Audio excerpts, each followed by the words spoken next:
ঘর থেকে রান্নাঘর পর্যন্ত সারা দিনে কিন্তু আমাদের নানা ধরনের কাজকর্ম করতে হয়, আর সব রকম খুঁটিনাটি কাজের দিকেই কিন্তু আমাদের খেয়ালও রাখতে হয়। তো বন্ধুরা, এই সমস্ত কাজকর্মগুলো কিন্তু আমরা খুব সুন্দরভাবে গুছিয়ে করতে পারবো এবং সময়ের মধ্যে যদি আমরা কিছু ছোট ছোট টিপস ফলো করি। তো এই ধরনের বেশ কিছু সাংসারিক টিপস নিয়ে প্রতিদিনের মতো আজও হাজির হয়ে গেলাম। নমস্কার বন্ধুরা, মৌস ফ্যাশনে তোমাদের সকলকে স্বাগত জানাই। তো চলো দেখে নেওয়া যাক আজকের প্রথম টিপস। আমরা যখন কোনো কিছুর বড়া বানাই বা পকোড়া করি তখন একটু কিন্তু বেশি পরিমাণ তেলই দিতে হয়, কারণ বড়া বা পকোড়া কিন্তু একদম কম তেলে ভাজা যায় না। আর সেরকমই কিন্তু যখন আমরা ভাজি তখন কিন্তু গ্যাসটাকে একটু সিম করে রাখি, কারণ যদি আমরা একদম হাইতে দিয়ে দিই তাহলে উপর থেকে হয়তো লাল লাল হয়ে যাবে কিন্তু ভেতরটা কাঁচা থাকবে। তো সেই কারণেই কিন্তু গ্যাসটা আমরা সিম করে তারপরেই বড়াটা ভাজি বা পকোড়াটা ভাজি। কিন্তু বন্ধুরা, যখন বড়াটা ভাজা হয়ে যাবে তখন দেখবে যে এর মধ্যে কিন্তু অনেকটা তেল টেনে নেয়। তার কারণ কি বলতো? তেলটা যখন আমরা গ্যাসটাকে সিম করে দিই অনেকটাই ঠান্ডা হয়ে যায়, আর সেই কারণেই কিন্তু বড়া এক্সট্রা তেলগুলোকে অনেকটাই টেনে নেয়। তো আমাদের একসাথে যদি অনেকগুলো বড়া ভাজতে যাই দেখা যায় কিন্তু অনেকটা তেলও খরচা হয়ে যায়, বা এই তেল এতটা খাওয়াও কিন্তু আমাদের স্বাস্থ্যের পক্ষে ক্ষতিকর। তো তোমরা যখন বড়াটা ভাজবে তখন কিন্তু একটা কাজ করতে পারো। বড়াটা যখন দেখবে যে প্রায় ভাজা হয়ে গেছে, নামিয়ে নেওয়ার আগে কিন্তু গ্যাসটাকে হাই করে দিয়ে তেলটাকে একটু ভালো করে গরম করে নেবে।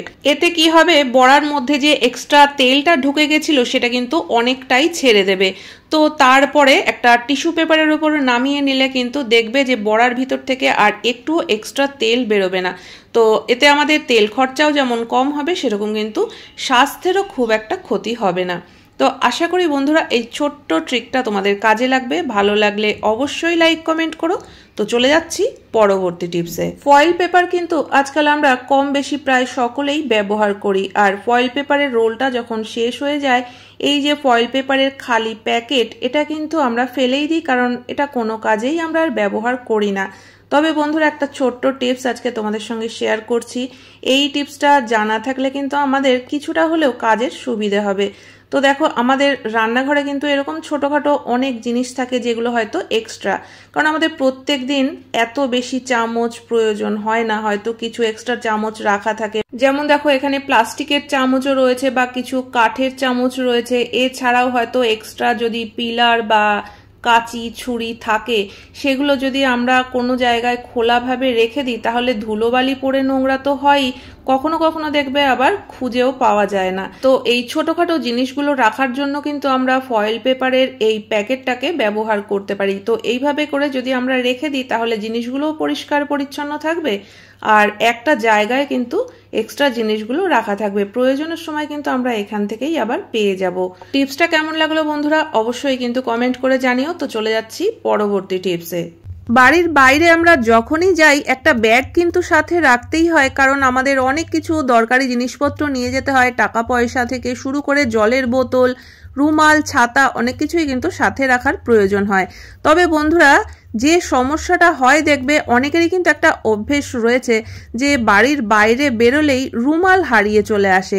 কারণ এখন তো শীতের সময়, এখন হয়তো অতটা রুমালের প্রয়োজন হয় না, কিন্তু গরমের সময় রুমাল কিন্তু বারবার করে ব্যাগের থেকে বের করতে হয়। আর এই বারবার ব্যাগ থেকে বের করতে করতে কোনো সময় দেখা যায় হয়তো অন্য কোনো কিছু বের করতে গিয়ে রুমালটাই পড়ে গেল, বা রুমাল হারানোর অভ্যেস কিন্তু এরকম অনেকেরই রয়েছে। তো তোমাদের যাদের এরকম রুমাল বারবার করে হারিয়ে যায়, ঠিকমতো সামলে রাখতে পারো না, তারা কিন্তু এই টিপসটা ফলো করতে পারো। দেখো, এখানে আমি একটা সেফটি পিন নিয়ে নিয়েছি। সেফটি পিনের মধ্যে রুমালটাকে আটকে এবার এই সেফটি পিনটা ব্যাগের ভিতরের কোনো চেনের সঙ্গে আটকে দেবে। তো এইভাবে যদি আমরা রুমালটাকে রাখি তাহলে ব্যাগের থেকে যদি অন্য কোনো কিছু বের করার প্রয়োজনও হয় তাতেও কিন্তু রুমাল পড়ে যাওয়ার কোনো সম্ভাবনা থাকবে না।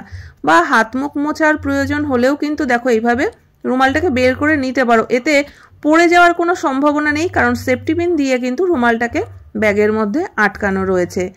আশা করি বন্ধুরা টিপসটা তোমাদের ভালো লেগেছে। তো দেখে নেওয়া যাক এর পরবর্তী টিপস। সূচে সুতো পরানোর ক্ষেত্রে কিন্তু কম বেশি সবারই একটু অসুবিধা হয়, তবে সবথেকে বেশি অসুবিধা হয় যারা একটু বয়স্ক মানুষ বা যাদের একটু চোখের সমস্যা রয়েছে। তো দেখো আমাদের কিন্তু এরকমই হয়, বারবার করে আমরা সূচে যখন সুতোটা পরাতে যাই সূচের সাইড থেকে কিন্তু বেরিয়ে যায়। এখানে দেখো আমি নিয়ে নিয়েছি কোলগেট, তো এই কোলগেটের থেকে সামান্য একটু নিয়ে নিলাম আর সুতোর একদম মাথার দিকটায় কিন্তু কোলগেটটাকে একটু ভালোভাবে লাগিয়ে দেব।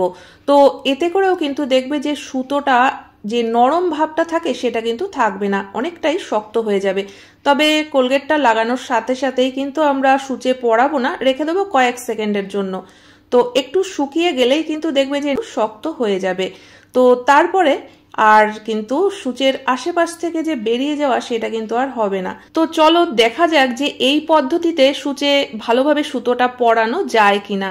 তো একটু ক্লোজ করে আমি তোমাদেরকে দেখাচ্ছি। দেখো এই পদ্ধতিতেও কিন্তু একবারেই সূচে সুতোটা ঢুকে গেল।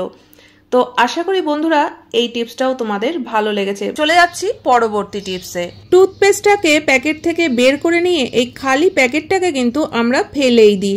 তবে বন্ধুরা এই খালি প্যাকেটটাকে আজকে আমি ইউজ করে তোমাদেরকে দেখাবো, এতে করে কিন্তু আমাদের রান্নাঘরের মস্ত বড় এক সমস্যার সমাধান হয়ে যাবে। তো এখানে আমি পুরো প্যাকেটটাকে নিচ্ছি না, একটা কাঁচি দিয়ে আমি একটু ছোট করে নিচ্ছি। আমি মাঝখান থেকে প্যাকেটটাকে কেটে নিলাম। আর এই টিপসটা যদি আমরা ফলো করতে পারি তাহলে কিন্তু আমাদের কাজের সময়ও অনেকটাই বেঁচে যাবে। তো তোমরা হয়তো ভাবছো যে পেস্টের একটা প্যাকেট দিয়ে কিভাবে আমাদের কাজের সময় বেঁচে যেতে পারে বা আমাদের কি বড় সমস্যার সমাধান হয়ে যাবে। তো চলো সেটা দেখা যাক। তো দেখো এই প্যাকেটের পেছনের দিকে আমি একটা ডাবল সাইডের টেপ লাগিয়ে দিলাম। আর এবার এই জিনিসটাকে কিন্তু আমরা কিচেনে ব্যবহার করব। সকালবেলা ঘুম থেকে উঠেই কিন্তু আমরা চলে আসি রান্নাঘরে, আর সকালে কিন্তু কাজের ব্যস্ততাটা অনেক বেশি থাকে। রান্নাবান্না বসানোর আগে আমাদের কিন্তু এই লাইটার খোঁজা নিয়ে অনেক সময় নষ্ট করতে হয়, কারণ এই জিনিসটা আমাদের হাতের কাছেই রাখা প্রয়োজন। আর আমরা কখন কোথায় রেখে দিই খুঁজে পাই না, এতে করে কিন্তু আমাদের সময় নষ্ট হয় বা রান্না বসাতে দেরি হয়ে যায়। তো এই যে প্যাকেটটাকে আমরা রেডি করে নিয়েছি, এটা যদি আমরা কিচেনে ওয়ালে কোথাও একটা এইভাবে ডাবল সাইডের টেপের সাহায্যে আটকে নিতে পারি আর তার মধ্যে আমরা এই গ্যাস লাইটারটাকে রেখে দিই, তাহলে কিন্তু জিনিসটা একদম হাতের কাছে থাকবে, খোঁজাখুঁজি করার কোনোই প্রয়োজন নেই। এখান থেকে নিয়েই আমরা ব্যবহার করব, আর একটা নির্দিষ্ট জায়গাতেই কিন্তু আমরা যদি রেখে দিই আমাদের ঝামেলা কিন্তু অনেকটাই কমে যাবে। তো আশা করি বন্ধুরা আজকের প্রত্যেকটা টিপসই তোমাদের কাজে লাগবে। কোন টিপসটা সব থেকে বেশি ভালো লেগেছে অবশ্যই কমেন্ট করে জানিও। ভালো লাগলে চ্যানেলটিকে সাবস্ক্রাইব করে পাশে থাকা বেল আইকনটা অবশ্যই প্রেস করে দিও, যাতে নতুন ভিডিও আপলোড করলে নোটিফিকেশন সবার আগে তোমাদের কাছে পৌঁছে যায়। তাহলে আজকের মতো ভিডিও এখানেই শেষ করছি, দেখা হচ্ছে আবার নতুন ভিডিওতে। পুরো ভিডিও দেখার জন্য সকলকে অসংখ্য ধন্যবাদ।